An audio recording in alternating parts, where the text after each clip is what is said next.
চমক দেখতে পেলাম।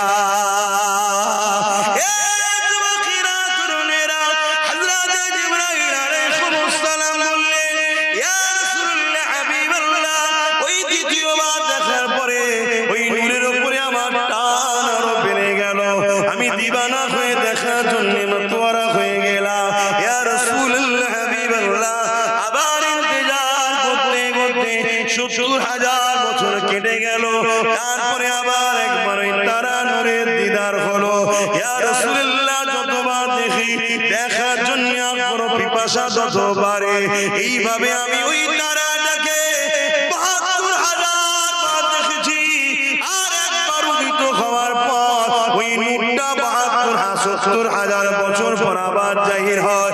এইভাবে ওই নূরটাকে আমি জিবরাইল